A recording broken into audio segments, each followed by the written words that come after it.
What's good, boys? It's currently 8:30 p.m. It's already my bedtime. I still have journaling to do. Just took a cold shower, finished my work block, and hit the gym. And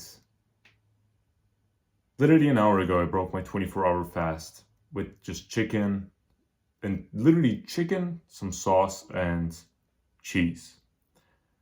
And while having it, I just thought to myself, the human body is always so overstimulated and overloaded with all these unnecessary foods or eating. We're so used to eating every 2 hours, having a snack and putting food into our bodies.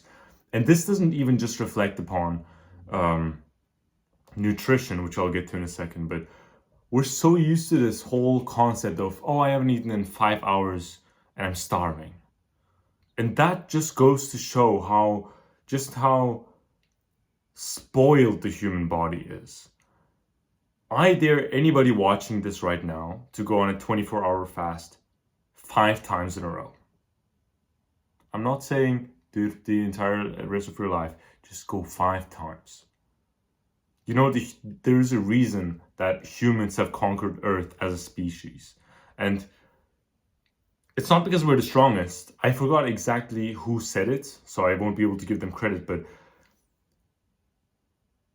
it's survival of the fittest, which means adaptability. Humans aren't the strongest animals. Humans aren't the fastest animals. The reason we conquered the whole planet, besides the ocean and the deep seas, is because we're so adaptable to circumstances that we have basically taken over a whole planet. Okay? And what point I'm trying to hit with this is,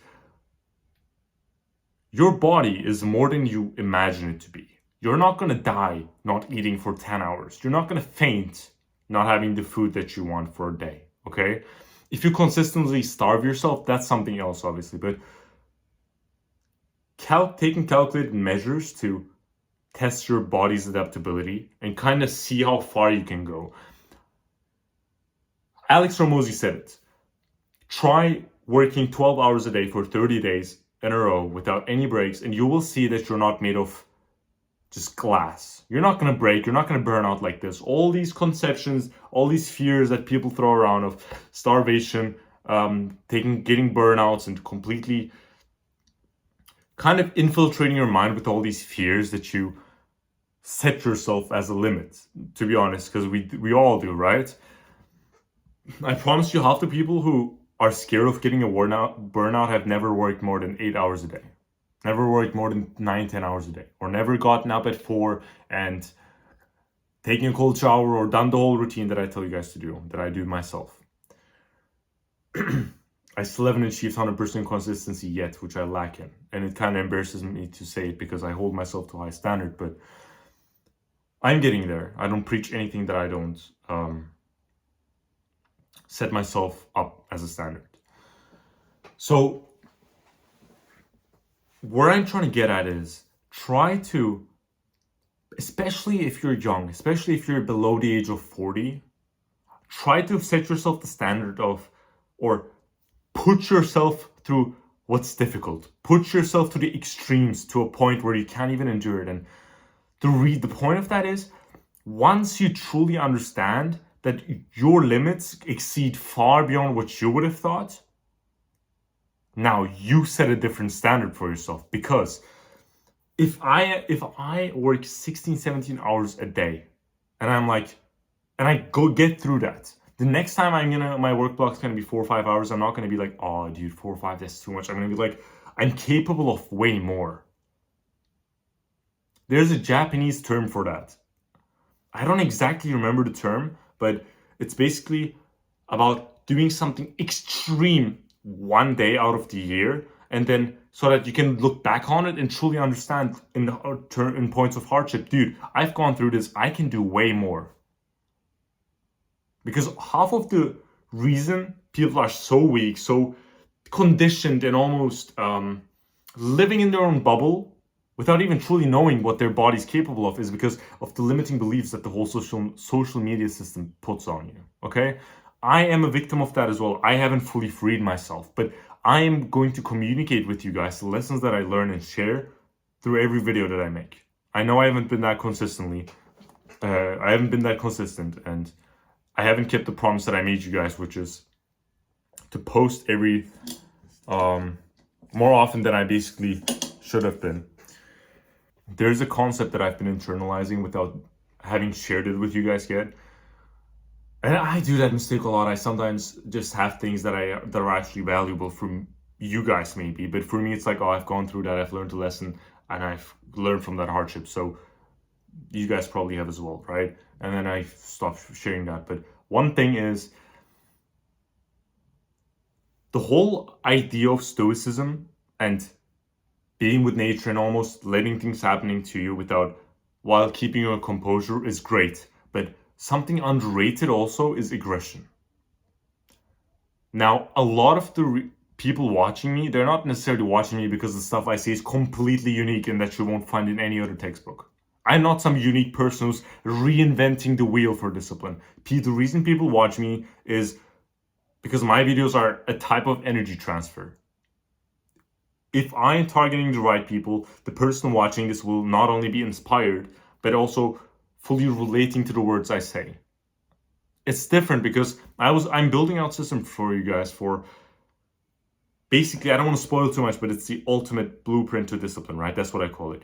And what I've noticed myself doing is I might be the one behind that keyboard writing is it's not going to be as helpful because it's not an energy transfer. You guys don't need to necessarily hear all these quotes and all these things that are already on social media. The reason my channel is unique is because my energy is unique. Having feelings and emotions, but not giving into them necessarily. Emotions are such a big thing. Saying, oh, I'm not going to give into my emotions is going to mean something completely else when talking about aggression. Of course you should give into aggression. When you're getting pissed off at something, of course you should give into that and work harder and push yourself. If you're one of these losers, these worms that kind of roam around the world, they're not aggressive, they're not happy, they're not sad, they're kind of like, meh, like these half-brained people, you shouldn't be like them at all. I think I like people with passion.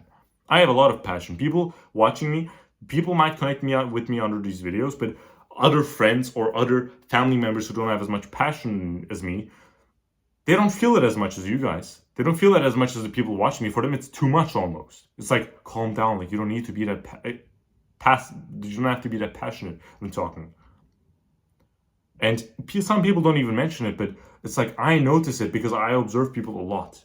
And I sometimes observe that when I'm being passionate, when I'm spitting something, when I'm talking with people regarding that, they don't feel the same type of passion towards it. For them, it's a bit like too much, you know? So the energy that you circulate within yourself is very important, because there's times where you will have to push yourself solely based on the energy you have. Here's the thing. Obviously, pushing yourself should come through logic. You should understand, dude, I have to push myself, and that should turn the wheel for you, right? But during moments where everything seems fine, you know you've done what you can and you've achieved it, and you don't really know why you should push yourself harder, or you don't really know what the next step is. You don't find a logical explanation why you should push yourself harder. That's these moments when you can actually rely on the emotionality in you. That's these moments where you can actually be like, dude, I will push myself harder than ever, and I don't even have a reason for these. Other people might hear you and be like, dude, calm down. Like, it's not that deep, bro. It's not that deep, bro. But this is the same type of people who you will overlap, and 5 years ahead, you will look down and they'll be asking you for advice. How did you do it? How do you do this? How do you wake up? And they'll act like you've forgotten all of the things they said. Calm down, bro. It's not that deep, bro. Who does he think he is? Fuck these people. Seriously. I isolated myself the last 2 years of high school completely from everybody. Everybody. I happened to have my girlfriend at the time, which I was basically with her, kind of like a weirdo, right? That's how people saw me, but it's because I knew the same people who included me in their circle were talking shit behind my back, saying literally, not even on my back, they were literally talking to my face, and I understood these people aren't going to do shit to me, and I'm just going to waste 2 years of my life being purposeless and kind of being driven off course by them. Don't let these people pull your handbrakes just because they're in the same car as you. They might talk shit behind your back, but how is that going to matter in 5 years when you've made it? In 2 years when you've made it? Who knows? Who cares?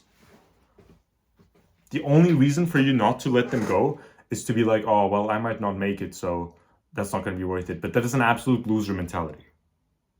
The further you see, so let me kind of put it into perspective as the video goes. The further you can look ahead and the clearer your vision is, the more you're going to see the light at the end of the tunnel. But you have to be willing to look deep into the abyss to see that point. If you're only kind of looking ahead and you're like, oh, dude, I don't see this shit. You have to look truly, truly deep into the abyss. You have to put your head where you don't want it. That's discipline. Discipline is doing something you don't feel like doing. I wanted to make this video to get back into the routine of posting, sharing my thoughts with you guys, because I've been genuinely disconnected and there's no excuse for that at all. It takes literally 15-20 minutes to record. Great for you guys, great for me, great for my personal brand to share with you guys my thoughts, obviously. Like I always tell you guys, like I always say, fuck them, fuck what they say. They might be laughing at you, you might feel insecure, you might feel crazy. Literally, people have been booking fake meetings, commenting under fake accounts, and I found out that it's them later, called them out. Shit like that happens, okay? And the more you progress, the smaller these fears get. Stuff like that never gets easier. Work never gets easier, but the more you progress, the more your past fears are going to get smaller, and the easier you'll be able to conquer them. And that's all that growth's about. Test your limits and do not predefine what your limits are until your body truly gives out. I believe David Goggins said it, but there is this technique I believe is used by Marines, US Marines. When you truly think your body's at its limit, you've probably achieved about around 40%. That's something to keep in mind. That truly shows the limiting beliefs that you set on yourself without even truly knowing what you're capable of.